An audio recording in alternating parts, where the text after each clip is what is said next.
আজকে আমি তোমাদের শেখাবো ডেটা ভ্যালিডেশন। ডেটা ভ্যালিডেশন কীভাবে কাজে আসে তোমাদেরকে দেখাচ্ছি। অনেকগুলো নাম থাকলে সেই নামগুলো পরপর আনতে গেলে আমাদের বারবার টাইপ করতে হবে, কিন্তু এই ডেটা ভ্যালিডেশনে পরপর টাইপ করতে না। চলো তোমাদেরকে করে আমি বোঝাচ্ছি।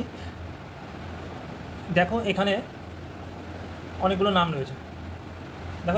নাম রয়েছে, সেই নামগুলো আমি এখানে পরপর যেটা দরকার সেটা এখানে চলে আসবে। সেটা কী করে আসবে সেটা তোমাদেরকে আমি দেখাচ্ছি।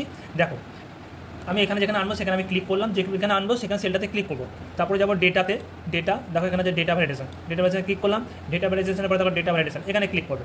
এখানে ক্লিক করার পরে অ্যালোতে যাবে, এই অ্যালোতে গিয়ে তোমরা এখানে করবে লিস্টে ক্লিক করবে। লিস্টে ক্লিক করার পরে এই যেখানে ক্লিক করবে সোর্সে ক্লিক করে সব পুরো যে নামগুলো আছে পুরোটা সিলেক্ট করে দেবে ওকে।